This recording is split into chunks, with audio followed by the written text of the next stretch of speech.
어린이들을 제외하면 한국인 대부분은, 한국에 살고 있는 거의 대부분은 핸드폰을 가지고 있습니다. 그리고 특별히 요즘 카톡을 참 많이 이용하죠. 그죠? 네. 카톡을 이용하면 한 번에 여러 사람에게 문자나 사진이나 동영상까지 보낼 수가 있습니다. 어떤 분은 핸드폰으로 사진을 찍고 어떤 동영상을 만들고 편집까지 합니다. 사실은 핸드폰으로 편집이 가능하면 자르고 붙이고 자막도 넣을 수 있습니다. 핸드폰은 정말로 참으로 쓸모가 많은 물건입니다. 그런데 아쉬운 점이 한 가지 있습니다. 이렇게 인터넷이 연결되는 핸드폰을 사용하고부터 우리는 손으로 직접 쓴 편지가 거의 사라졌다는 것을 대부분 다 알고 있습니다. 편지를 펜을 사용해서 직접 쓰고 보내는 것은 상당히 수고스러운 일입니다.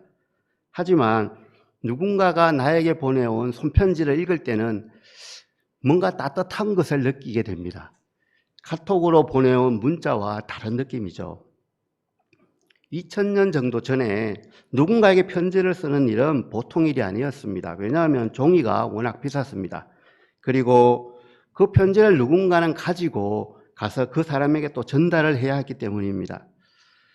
방금 읽은 우리 빌립보서 바울이 쓴 것은 이 편지입니다. 편지는 읽는 사람이 충분히 이해할 수 있는 문장과 단어로 씁니다. 그죠?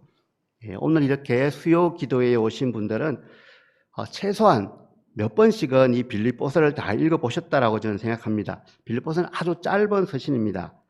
바울이 쓴 빌립보서를 읽을 때 빌립보 교회를 바라보고 계시는 그 하나님의 마음이 충분히 이해가 되십니까? 사도행전에 있는 바울의 여정은 읽으면 이해가 아주 쉽습니다. 아, 이런 일이 있었네 라고 고개가 끄덕끄덕해지는데 이 바울의 서신들은 가끔씩은 참 어렵습니다. 문장이 아주 길기도 하고. 네. 왜 이럴까요? 이것은 편지를 쓸 당시의 특수한 상황에 따라서, 특히 오늘 읽은 빌립보는 이 편지를 쓸 때 바울의 상황, 그리고 빌립보 교회와 바울의 관계 속에서 이것을 읽어야지 쉽게 읽혀질 수 있습니다. 오늘 본문이 빌립보서의 서론 부분에 해당하기 때문에 오늘은 빌립보라는 도시와 빌립보 교회가 세워지는 과정부터 먼저 한번 살펴보겠습니다. 바울의 2차 전도여행 지도를 잠시 띄워주시겠습니까? 네. 네. 바울은 2차 전도 여행을 떠났습니다. 그리고 이 지도는 그때 경로를 표시한 것입니다. 오른쪽에 보이는 안디옥 교회에서 출발을 했고요. 아시아를 거쳐 유럽에 속한 고린도까지 갔다가 다시 돌아오는 여정입니다. 위쪽에 별표가 하나 있는데요. 여기가 바로 빌립보입니다. 빌립보는 우리가 잘 아는 알렉산더 대왕, 대부분 다 들어보셨을 거예요. 이 알렉산더 대왕의 아버지 필립 2세가 이 지역을 점령하고 도시를 건설하고 자기 이름을 따서 그 도시를 빌립보라고 지었습니다. 그리고 사람들을 이주시켰습니다. 그런데 이 빌립보가 나중에 로마의 식민지가 됩니다. 그리고 로마에서는 이 빌립보에 사는 사람을 로마 본토에 사는 사람들하고 동일하게 시민권을 주게 됩니다. 당시 유대인들은 전 세계에 흩어져 살고 있었고, 유대인들의 특징 중에 하나가 남자 10명 정도 모이면 회당을 세우고 신앙생활을 합니다. 그런데 이 빌립보에는 회당이 없다라고 합니다.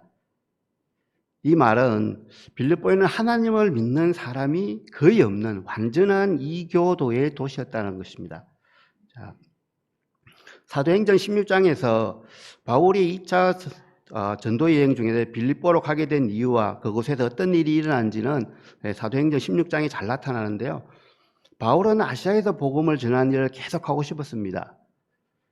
그런데 아시아에서 더 이상 복음을 전할 수 없는 그런 상황이 되었습니다. 그때 밤에 환상을 봤는데 마게도냐 지역에서 건너와 우리를 도우라라는 그 환상을 바울이 보게 됩니다. 그리고 바울은 계획을 변경하여 아시아가 아닌 유럽 지역인 마게도냐에 있는 빌립보로 건너가게 됩니다. 그리고 빌립보 지역에서는 이방 여인인 루디아, 자주색 옷감 장사라고 표현되는데요. 그리고 또 귀신 들렸다가 바울이 고쳐준 그 여종, 그리고 바울이 갇혔던 그 감옥의 간수와 그 가족들이 예수님을 믿게 되고 최초의 교회가 설립이 됩니다. 우리는 이 이야기를 너무 잘 압니다. 특별히 바울과 실라가 감옥에서 기도하고 찬송하자 지진이 일어났고 옥문이 열렸고 하는 이야기를 너무나 자주, 그리고 이 이야기는 너무나 유명한데요. 이 이야기가 일어난 곳이 바로 빌립보입니다. 바울은 3차 여행 때 다시 빌립보를 방문합니다. 3차 여행 지도를 띄워주시겠습니까? 네. 3차 여행은 원래 3차 여행은 2차 여행 때 가지 못한 곳을 가려고 출발했었는데요. 거기가 바로 에베소죠. 그래, 에베소에서 교회를 세우고 이제 헌금 프로젝트를 하기 위해서 빌립보를 거쳐 고린도 갔다가 다시 돌아오는 것이 바로 3차 전도 여행입니다. 이때도 바울은 이 빌립보를 잠시 들립니다. 그리고 다시 돌아올 때 빌립보에서 무교절을 지켰다고 사도행전 20장에서 말해주고 있습니다. 고린도나 또는 에베소 교회에는 바울이 오랫동안 머물렀습니다. 한 곳은 1년 반 머물렀고 또 고린도에서 한 3개월 정도 머물렀다고 하는데 빌립보에는 얼마나 머물렀는지 성경은 우리에게 말해주지 않습니다. 이것으로 봐서는 짧은 시간인 것 같아요. 그런데 그 짧은 시간 머물렀던 빌립보와 바울의 동역하는 관계는 아주 친밀하게 됩니다. 다음은 옥중서신 지도인데요. 잠깐 좀 보여주시겠습니까? 3차 전도여행이 끝나고 예루살렘을 방문했을 때 바울은 체포가 됩니다. 로마 황제에게 바울이 상소를 하죠. 그래서 이제 로마로 압송당하게 됩니다. 로마에 와서 바울은 감옥 생활을 하는데요. 이때 기록된 서신서를 옥중서신이라고 하는데 그 중에 하나가 바로 이 빌립보서입니다. 그리고 디모데 전서에 보면 1차로 로마 감옥에 투옥됐다가 이제 석방된 후에도 빌립보를 한 번 더 들린 것 같습니다. 그 이후에도 빌립보와 바울 간의 서신 교환이나 또는 사람들이 오고 가면서 소식을 전한 것들이 전했다고 사도행전이나 또 고린도후서에서 말해주고 있습니다. 지도는 이제 더 이상 볼 일이 없습니다. 자, 빌립보는 마게도나 지역의 수도입니다. 그리고 소아시아에서 지금의 터키 지역인데요. 터키 지역에서 유럽으로 가자면은 거쳐야 되는 지역이 바로 이 빌립보입니다. 이런 빌립보의 지리적인 특성 때문에 복음이 빌립보에 전해졌다는 것은 교회 역사상 큰 변화입니다. 그 전까지는 기독교의 중심이 아시아였습니다. 예루살렘, 안디옥 있다가 빌립보의 복음이 전해지고 난 후부터는 복음이 자꾸 서쪽으로 갑니다. 그래서 기독교의 역사의 중심이 유럽으로 되죠. 그리고 이 유럽의 기독교가 아메리카로 가고 그 다음에 한국으로도 들어오게 됐습니다. 사실은. 자, 이제 빌립보서 1장을 한번 저희들이 살펴보겠습니다. 오늘 읽은 빌립보서 1장 1절부터 11절은 서론 부분에 해당됩니다. 이 서론 부분은 세 부분으로 나눌 수 있는데 먼저 1절과 2절인데요. 인사하는 부분입니다. 수신자가 나오고 그리고 편지를 쓰는 사람이 나오고 인사를 합니다. 근데 인사하는 중에 특별한 것은 종이라는 단어예요. 보통 다른 서신서에서는 내가 사도다라는 것을 강력하게 처음부터 밝힙니다. 그런데 1장 1절에 보면은 예수 그리스도의 종이라고 표현하는데요. 이 조금 다른 점입니다. 왜냐하면 사도권을 위협받지 않고 있기 때문에 굳이 자기가 사도라는 걸 밝힐 필요가 없기 때문이고요. 또 한 가지는 자신을 예수 그리스도의 종이라 표현하면서 고린도 교회에게 전하는 메시지가 포함되어 있습니다. 여기에 자신을 종이라고 표현한 것은 그리스도를 향해서 자기는 절대적인 복종을 한다. 그리고 더 나아가서 그리스도의 대리자로서 살아간다는 거죠. 그래서 이러한 권위를 가지고 예수 그리스도의 종이라고 자신을 표현한 겁니다. 인사가 끝나고 3절부터는 이제 바울의 감사와 사랑이 나옵니다. 3절에 보면 감사한다라는 게 나오죠. 감사한다. 바울 서신서에 보면 항상 이 감사한다라는 표현들이 나옵니다. 근데 갈라디아에서는 살짝 빠졌습니다. 나중에 한번 참고해 보시고요. 바울은 빌립보 교인들과 비록 몸은 떨어져 있습니다. 바울은 현재 감옥에 있고 빌립보에는 빌립보 교인들이 있겠죠. 바울 자신이 빌립보에 가서 복음을 전하던 때를 회상하고 그들이 자기에게 헌금을 보내준 것들을 생각하면서 정말로 감사한다라고 이를 표현하고 있는데요. 이것이 단순한 인사치레가 아니라는 거예요. 바울의 감사는 어떠한 상황 속에서도 어떠한 어려움 속에서도 어떠한 고통 속에서도 정말로 기쁨으로 복음 전파를 하는 사람이 느낄 수 있는, 가질 수 있는 그러한 감사라는 거예요. 그래서 바울은 이렇게 복음을 전할 수 있는 기회를 주신 하나님, 그리고 동역하는 빌립보 교인들에게 정말로 감사하다라고 표현하고 있는 거죠. 4절에 보면 이제 기쁨으로 기도한다라고 나옵니다. 우리는 보통 이 빌립보서를 기쁨의 서신이라고 말하거든요. 근데 바울은 현재 감옥에 있습니다. 예. 자기 자신이 감옥에 있으면서 중보 기도를 하고 있다는 거죠. 그리고 빌립보 교인들도 똑같이 바울을 향해서 중보 기도를 하고 있었을 거예요. 그런데 예수님 안에서 빌립보 교회가 바울과 풍성한 교제 가운데 든든히 서가고 있는 모습, 그리고 바울을 위해서 계속해서 헌금을 모아 보내주고 바울의 사역에 동참하는 것, 그리고 또한 바울이 옥에 있다는 것을 알고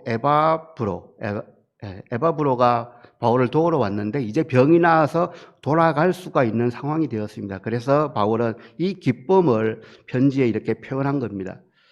물론 빌립보 교회에도 조그만 문제가 있지만 여전히 바울은 이 기쁨을 주체할 수 없는 것 같습니다. 바울이 가진 이 기쁨은 믿음을 가지고 어려운 환경을 극복하고 하나님과 함께하는 가운데서 얻어지는 진정한 기쁨이라고 할 수 있습니다. 어떤 상황과 형편에 따라서 좌우되는 그러한 기쁨이 아닙니다. 그리고 5절에는 빌립보 교인들을 처음 만날 때부터 지금까지 복음을 빌립보 교인들이 받아들였을 뿐만 아니라 복음을 전파한 일에 바울과 함께했다고 기록하고 있는데요. 빌립보 교인들은 갈라디아 교회나 또는 고린도 교회처럼 어떤 내부 문제로 에너지를 소비하지 않습니다. 오히려 바울이 감옥에 있자 복음 전파가 어려운 시점에서 자기들이 대신해서 복음 전파를 열심히 하고 있습니다. 그뿐만이 아니라 바울을 정말로 열심히 후원했거든요. 고린도 후서 11장 8절 9절에 보면은 이렇습니다. 나는 여기서 여러분은 고린도 교회예요. 고린도 교회를 섬기기 위해서 싹선 다른 교회에서 받았습니다. 이렇게 말합니다. 그리고 내가 고린도 교회와 같이 있는 동안에 빈곤했지만 여러분 가운데서 그 어느 누구에게도 누를 끼친 일이 없습니다. 이렇게 하죠. 마게도냐에서 온 교우들이 내가 필요로 하는 것을 조달해 주었습니다. 이렇게 말합니다. 바울이 고린도 교회에서 사역할 수 있었던 것은 바로 빌립보 교회의 후원 때문이었습니다. 바울과 빌립보 교인들 간에 있던 교제는 단순한 인간적인 차원에서의 교제가 아니라 예수 그리스도를 믿는 믿음 안에서의 참 교제였습니다. 사실 성도들 간의 교제는 하나님과의 수직적인 관계가 형성이 될 때 이것이 가능하거든요. 그래서 이것을 보면 빌립보 교인들이 하나님과 얼마나 친밀한 관계 속에서 생활하고 있다는 것도 짐작할 수가 있습니다. 그리고 6절에 보면은 착한 일을 하나님께서 시작하셨다라고 하는데요. 이 착한 일은 개인적으로 보면은 구원에 관한 것이었고요. 또 공동체적으로 보면은 빌립보 교회의 현재 믿음의 상황을 이야기하는 것 같습니다. 이러한 개인의 구원과 믿음의 상황이 하나님이 시작하셨고 하나님께서 복음이 전파되게 하심으로 구원 사역을 이끌어 간다라고 말하고 있는 것입니다. 바울은 모든 것을 하나님 중심으로 보고 판단합니다. 그리고 반응합니다. 하나님을 믿는 사람은 자기 중심이 아닌 하나님 중심으로 모든 것을 판단하고 반응하는 것이 필요합니다. 나에게 잘해주는 사람이 좋은 사람이라고 느낄 때가 많지만 실제로 하나님의 뜻을 따라서 살려고 노력하는 사람이 좋은 사람이죠. 7절에 보면 정말로 유명한 말이 있습니다. 너희가 내 마음에 있다. 드라마에도 나옵니다. 내가 너 안에 있다. 언제 본 드라마인지 잘 모르겠는데 한번 본 것 같습니다. 바울이 얼마나 빌립보 교회의 교인들을 사랑했으면 너희들이 내 안에 있다 이렇게 표현했을까요? 7절을 계속 보면 바울은 자신의 매임과 복음을 변명함과 확증함이 빌립보 교회가 나와 함께 은혜에 참여한 자가 됨이라고 말하는데요. 여기서 나의 매임은 우리가 예상할 수 있는 것처럼 이 편지를 쓸 때 바울이 감옥에 있다는 것을 표현한 것입니다. 그런데 이 감옥에 있는 것이 바울에게 부정적으로 표현되지 않아요. 왜냐하면 감옥에 있음으로 인해서 자기를 찾아오는 사람들에게 복음을 전할 수 있는 기회가 생겼거든요. 그래서 바울은 자기가 감옥에 있는 것을 하나님의 뜻과 섭리로 봅니다. 그리고 이것을 은혜로 받아들입니다. 감옥에 있는 것이 하나님의 은혜다라고 말하는 사람은 참 드뭅니다. 그죠? 예. 예, 바울은 이렇게 모든 것을 하나님 중심으로 보고 있습니다. 바울은 복음을 전하다가 감옥에 이제 수감되어 있지만 그럼에도 자신이 전하는 복음을 변증하는 일에 최선을 다합니다. 왜 자신이 복음을 전했는지, 그리고 어떤 복음을 전했는지, 왜 예수 그리스도만이 구원의 유일한 길인지를 이 로마의 감옥에 있으면서 절절하게 선포하고 가르치고 또 기회 있을 때마다 이것을 말합니다. 자신이 이렇게 하는 이유는 자신이 믿는 복음이 예수 그리스도만이 유일한 진리라는 것을 굳게 믿고 있는 그 확신 때문입니다. 우리들에게도 이런 확신들이 있었으면 정말로 좋겠습니다. 7절에 또한 복음을 변명함과 또 복음을 확정함 이런 단어들이 있는데요. 이것은 재판하고 관련된 용어들입니다. 바울은 법정에서 이렇게 복음이 정당하다는 것을 이야기하고 있는 것이죠. 법정에서 이렇게 복음을 변명할 때 바울은 홀로 있는 것이 아닙니다. 자신을 위해 중보 기도하고 있는 빌립보 교인들이 있다는 것을 바울은 느끼고 있죠. 그리고 그것 때문에 바울은 자기의 생명을 걸고 복음을 방어하고 복음을 전하는 일에 빌립보 교인들이 동참하고 있기 때문에 더 힘을 내어서 이 일을 할 수가 있었습니다. 빌립보 교회가 하나님의 복음이 전파되는 일에 이렇게 참여할 수 있었던 것은 그들이 복음의 가치를 바울처럼 정확하게 알고 있었기 때문이라고 생각합니다. 바울은 복음을 전할 수 있는 것, 그리고 여기에 동역자가 있는 것, 이 모든 것들이 하나님의 은혜라고 고백하고 있습니다. 그리고 8절에 보면은 예수 그리스도의 심장으로 빌립보 교인들을 사랑한다라고 한 번 더 그 사랑을 표현하는데요. 개역 개정이 아닌 다른 복음서에 보면은 예수 그리스도의 심정으로 또는 예수 그리스도의 애정으로 또는 예수 그리스도의 마음으로 사랑한다라고 번역하고 있습니다. 그런데 어떤 번역을 읽더라도 바울이 빌립보 교회 교인들에 대해서 품고 있는 그 사랑의 그 깊이와 넓이는 우리가 느낄 수 있습니다. 같은 것을 바라보고 함께 일하는 동역자들, 이 바울이 동역자들에 대해서 품은 이 생각은 예수님이 제자들을 사랑하시되 끝까지 사랑하셨다라고 하는 복음서의 내용과 오버랩되지 않습니까? 그만큼 바울의 이 사랑은 정말로 위대한 것 같습니다. 근데 정말로 어떻게 하면은 이러한 사랑을 가질 수 있을까요? 바울의 고백이 갈라디아서 2장 20절에 있는데요. 내가 그리스도와 함께 십자가에 못 박혔나니 그런즉 이제는 내가 산 것이 아니요 오직 내 안에 그리스도께서 사시는 것이라. 이제 내가 육체 가운데 사는 것은 나를 사랑하사 나를 위하여 자기를 버리신 하나님의 아들을 믿는 믿음 안에서 사는 것이라. 이러한 고백이 있을 때 그 감옥에서도 기뻐할 수 있고, 그리고 예수 그리스도의 심장으로 내가 너희들을 사랑한다라고 고백할 수 있지 않겠습니까? 우리에게도 이러한 고백이 있었으면 참 좋겠습니다. 지금까지 3절에서 8절까지를 잠깐 살펴보았는데요. 이 3절에서 8절까지를 읽어보면은 바울이 얼마나 빌립보 교회를 사랑하는지, 그 감사가 얼마나 큰지를 우리가 정확하게 알 수 있습니다. 그죠? 바울이 감옥에 있다, 어두침침한 정말로 그런 곳에 있다라는 느낌이 전혀 들지 않습니다. 이 빌립보서는 분명히 감옥에서 쓴 편지인데도 참 밝습니다. 그 이유는 바로 바울이 바라는 것이 딱 하나이기 때문입니다. 복음 전파. 바울은 어디에 있는가, 바울 자신이 어디에 있는가는 중요하지 않습니다. 바울에게는 복음 전파를 할 수 있는지 없는지가 가장 중요한 것이죠. 자기뿐만이 아니라 빌립보 교회 교인들까지도 이렇게 복음 전파에 열심을 내고 있기 때문에 바울은 너무나 기뻐하고 있습니다. 바울은 감옥에서 감사한다, 또 기뻐한다, 또 빌립보 교회를 기뻐하며 감사하며 중보기도하고 있는데요. 그러면 우리는 과연 어떤 상황에서 감사하고 기뻐할까요? 우리는 예수님을 주인으로, 그리고 우리를 구원해 주실 구세주로 고백하는 사람들입니다. 예수님을 믿고 죄로부터 구원받았어도 우리가 이 땅에서 사는 동안은 필요한 것이 있습니다. 분명히. 그렇기 때문에 우리는 우리의 필요들을 채울 수 있는 능력과 지혜를 달라고 기도해야 합니다. 너무나 당연합니다. 그런데 하나님께서 우리 한 사람 한 사람을 불러주시고 성령의 음성으로 올바른 길을 가르쳐 주시잖아요. 우리는 어떠한 상황에 형편에 처하더라도 이것만 하더라도 충분히 감사하며 기도할 수 있지 않겠습니까? 우리가 예수님을 믿는 믿음으로 구원받았다면 상황과 형편에 관계없이 감사하며 기도하는 것이 너무나 당연한 것 같습니다. 저는 이 빌립보 교회를 생각하면서 기뻐하는 그 바울을 떠올리면서 하나님은 이 십자수 공동체 교회를 바라보시면서 어떤 표정을 지으실까 잠시 생각해 보았습니다. 성경이 보여주는 진리를 가감없이 선포하고 예배 드리는 것을 즐거워하고 기쁨과 슬픔을 함께 나누고 서로를 위해서 중보하는 우리 교회이지 않습니까? 곧 세위 예배당에 들어가기 때문에 교회 내부적으로도 재정이 투입될 부분이 참 많지만 사회적인 약자 그리고 미자립 교회들을 돕기 위해서 최선을 다하고 있습니다. 저는 하나님께서 이 십자수 공동체 교회를 보시면서 이 바울이 빌립보 교회를 보면서 허무하게 웃으면서 감사하며 기쁨으로 말하는 것처럼 우리 십자수 공동체를 보시면서 하나님은 허무하게 보고 있지 않나, 저는 그렇게 생각하고 있습니다.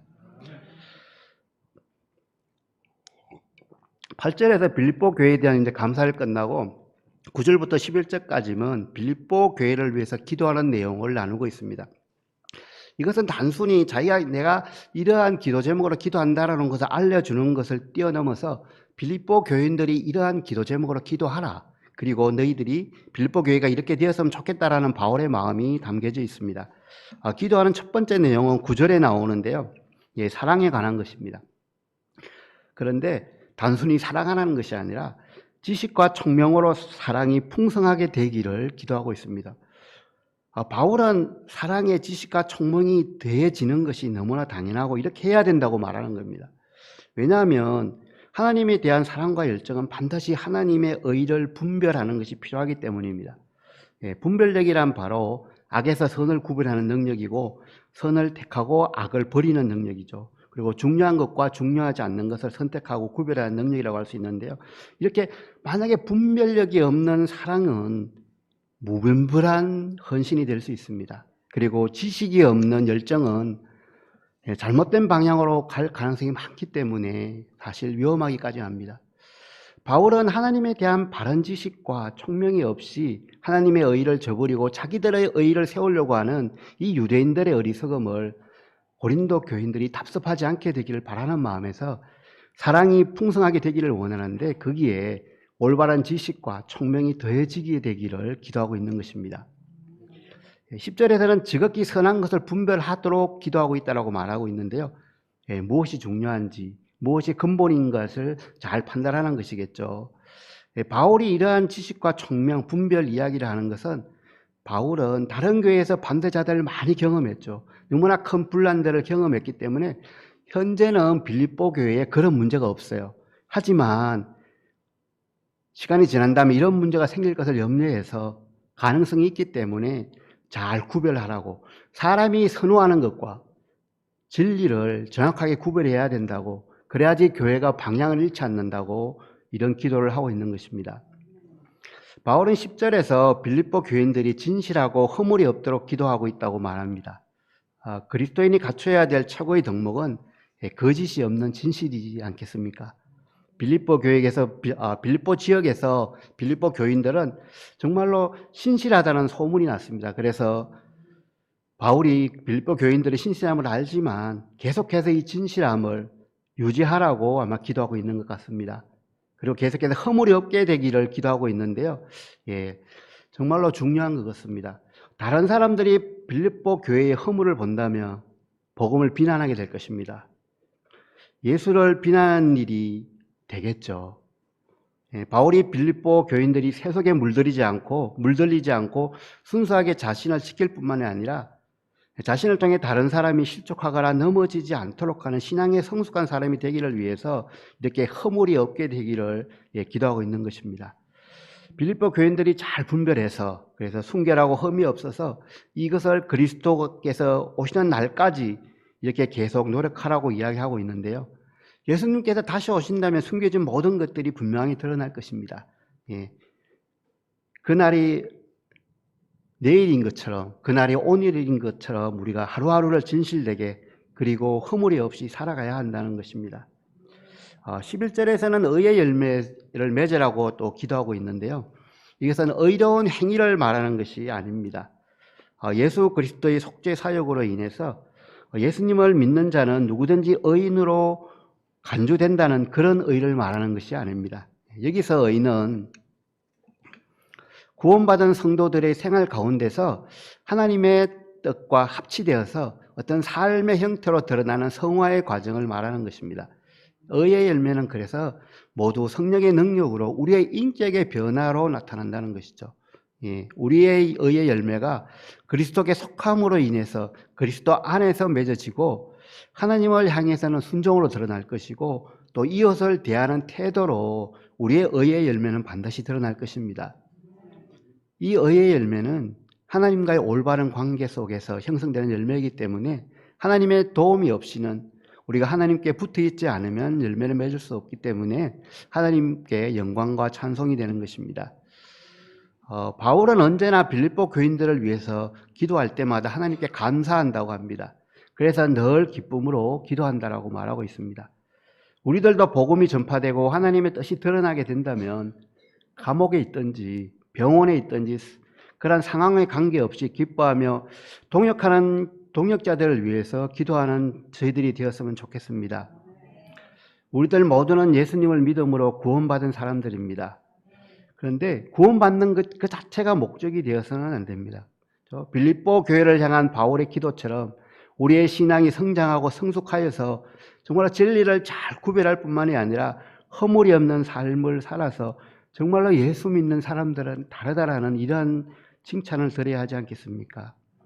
빌립보 교회가 너무나 잘하고 있지만 자만하지 말라고 바울은 예수님의 재림까지 그 최선을 다하라고 말하는 것처럼 십자수 공동체 교회는 예배의 공동체로, 사귐의 공동체로, 선교의 공동체라는 이 세 가지 방향이 흔들리지 않고 계속해서 든든히 서가도록 우리 모두 감사하며 기도하는 저와 여러분이 되었으면 좋겠습니다.